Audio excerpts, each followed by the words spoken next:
কিছু কিছু মানুষের কথা শুনলে মনে হয় এই পৃথিবীর যত জ্ঞান বুদ্ধি আল্লাহ তাআলা শুধু তাদেরকেই দিয়েছে। তারা এমনভাবে কথা বলে যেন আমরা কিছুই জানি না, কিছুই বুঝি না, আমাদের কোনো জ্ঞান বুদ্ধি কিছুই নেই। কিন্তু তাদের সাথে মিশলে বোঝা যায় তাদের সামান্য বিবেকটুকুও নেই। মানুষের সাথে কিভাবে কথা বলতে হবে এতটুকুই তারা জানে না। যাই হোক, আসসালামু আলাইকুম। কেমন আছেন সবাই? আমরা আলহামদুলিল্লাহ ভালো আছি। সকালে আজকে নাস্তায় তেমন কিছু করিনি, চাটাই শুধু খেয়েছিলাম। চাটা খেয়ে বাবুর সাথে অনেকক্ষণ খেললাম, কথা বললাম। সাউদামণির আজকে মনটা ভীষণ ভালো ছিল। সে আমার সাথে অনেকক্ষণ গল্প করলো। তারপর আমাকে বলতেছে, আজকে আমি তোমার সাথেই খেলবো, তোমার রান্না করতে হবে না। তো আমি বললাম, রান্না না করলে কী খাবা মা? তখন বলতেছে, ঠিক আছে তুমি তাড়াতাড়ি রান্না করে চলে আসো, তারপরে আমরা একসাথে খেলবো। বাচ্চাটা আমার ধীরে ধীরে অনেক বড় হয়ে যাচ্ছে। সবাই অবশ্যই মাশাআল্লাহ বলবেন। এই তো বাবুর সাথে খেলা কমপ্লিট করে আমি রান্নাঘরে চলে আসলাম। আজকে রান্না করব চিংড়ি শুটকি দিয়ে মিষ্টি কুমড়া ভাজি।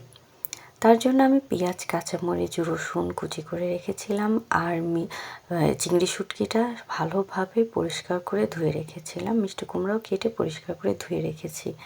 এখন চুলায় আমি তেল গরম করে কেটে রাখা পেঁয়াজ, কাঁচামরিচ, রসুন দিয়ে ভালোভাবে ভেজে নিব।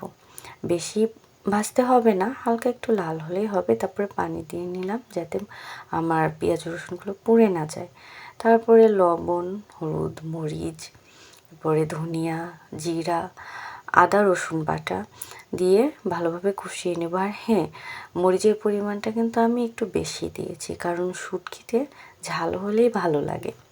তারপরে অনেকে ঝাল কম খায়, সেক্ষেত্রে আপনারা ঝাল কম দিয়েও খেতে পারেন। কিন্তু তরকারিটা কিন্তু অনেক মজা হয় যেভাবেই রান্না করেন। একবার অবশ্যই ট্রাই করবেন। এই তো আমি সব রকম মশলা দিয়ে এটাকে ভালোভাবে কষিয়ে নিব। সুন্দরভাবে কষাতে হবে যাতে মশলার গন্ধটা না থাকে। তারপরে আমি পরিষ্কার করে রাখা চিংড়ি শুটকিটা দিব, দিয়ে এটাকে অনেকক্ষণ কষিয়ে নিব। অনেকক্ষণ পর্যন্তই কষাতে হবে যাতে শুটকির গন্ধটা একটা যে ব্যাড স্মেল থাকে সেটা যাতে দূর হয়ে যায়। এই তো আমার কষানো প্রায় হয়ে গেছে।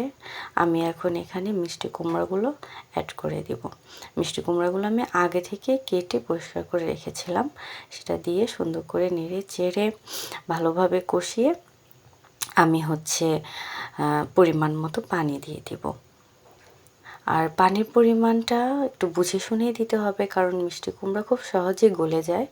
সেক্ষেত্রে পানির পরিমাণটা একটু কম দিবেন, প্রয়োজন হলে পরে আবার দেওয়া যায়, তাতে সমস্যা নাই। এই তো আমার মোটামুটি রান্নাটা প্রায় হয়েই গেছে। আমি এখন ধনিয়া পাতা দিয়ে দিব। ধনিয়া পাতা দিলে ভালো লাগবে। আর কাঁচা মরিচ দিয়ে দিব কয়েকটা টুকরো করে। এই তো আমি এখন এটাকে সুন্দর করে নেড়ে চেড়ে ঢাকনা দিয়ে রেখে দেব কিছুক্ষণ।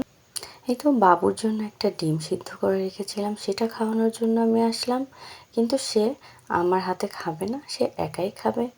তা আমিও আর কিছু বললাম না, তাকে আমি একাই ছেড়ে দিয়ে রান্নাঘরে আবার চলে এলাম। জানি সে ডিমটা খাবে না, তারপরেও এটা নিয়ে একটু ব্যস্ত থাকবে, পরে আমি খাইয়ে দেব। এই তো আমার রান্নাটা কমপ্লিট, আমি নামিয়ে নিলাম। এই যে ডিমটা কিন্তু সে খায়নি, বাকিটা আমাকেই ফেরত দিয়ে দিয়েছে। যাই হোক, এটা আমি ভাতের সাথে দুপুরে খাওয়াই দিব। এই তো আমার আজকে রান্না বান্না। আজকের ভিডিওটা আর বড় করছি না। সবার যদি আমার ভিডিওটা ভালো লেগে থাকে অবশ্যই লাইক, কমেন্ট, শেয়ার দিয়ে পাশে থাকবেন, ফলো দিয়ে দেবেন। আল্লাহ হাফেজ।